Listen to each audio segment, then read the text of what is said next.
2024-25 থেকে 2033-34 পর্যন্ত প্রায় 10 বছর মেয়াদী একটা এক্সপানশন প্ল্যান আমরা করছি, যেখানে আমাদের হলো যে 2034-35-এ যাতে আমাদের 47টি এয়ারক্রাফট থাকে বিমানবহরে। সেই হিসাবে আমাদের বর্তমান 21টি আছে, 21টি থেকে 6টা ফেজ আউট হয়ে যাবে। টোটাল মোট 32টা এয়ারক্রাফট আমরা পরিকল্পনা করছি, যেভাবেই হোক, যেই সোর্স থেকেই হোক আমাদের বহরে অ্যাড করতে হবে, either purchase or lease or other কোনো মেকানিজম যাই হোক, সেটা হলো আমাদের প্রত্যাশা।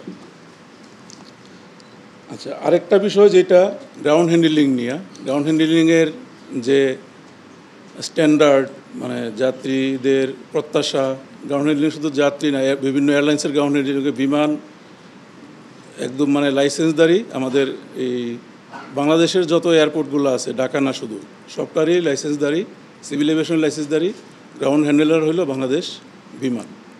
তো সেখানে থার্ড টার্মিনালের প্লাস বর্তমান অবস্থার উন্নয়নের জন্য এখানে আমাদের ইকুইপমেন্ট সংগ্রহ করা হয়েছে 1000 কোটি টাকার মধ্যে, অধিকাংশই চলে আসছে, আরও আসবে, এবং পর্যায়ক্রমে আরও ইকুইপমেন্ট সংগ্রহ করার, প্লাস কম্প্রিহেন্সিভভাবে ইকুইপমেন্টের যে মেনটেনেন্স, এটার যে অপারেশন, তারপরে এটার যে ম্যান পাওয়ার নিয়োগ করা হয়েছে, তাদের ট্রেনিং, জায়গার সাথে যৌথভাবে আরও উন্নত মানে কীভাবে যাত্রী সেবা প্লাস গ্রাউন্ড হ্যান্ডলিং সেবা এবং থার্ড টার্মিনালের যে হিউজ পার ভিউ, সেটাকে কীভাবে আমরা কমপ্লাই করতে পারি, সেই জন্য আমরা প্রিপারেশন নিচ্ছি। এবং আপনারা সবাই অবশ্যই স্বীকার করবেন যে নানা প্রশ্ন থাকলে বর্তমানে গ্রাউন্ড হ্যান্ডলিং এবং luggage check in, luggage receive, এগুলি অনেক উন্নত হয়েছে এবং আশা করি আরও উন্নত হবে।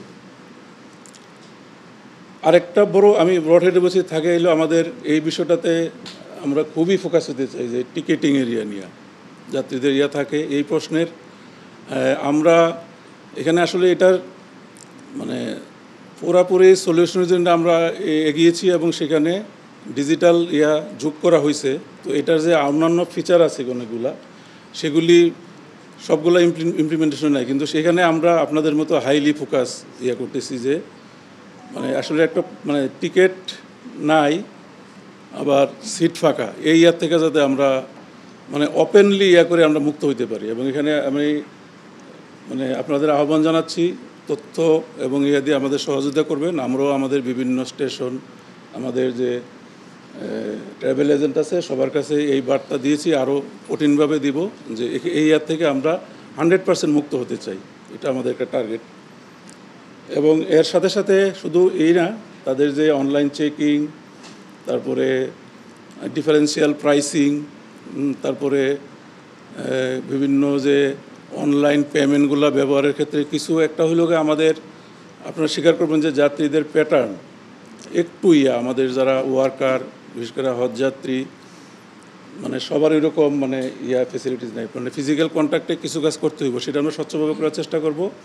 বাট অ্যাভেলেবল অপশন হিসাবে ডিজিটাল সলিউশন যেটা, সেটার পূর্ণ ব্যবহার করে এই থেকে আমরা মুক্ত হতে চাই।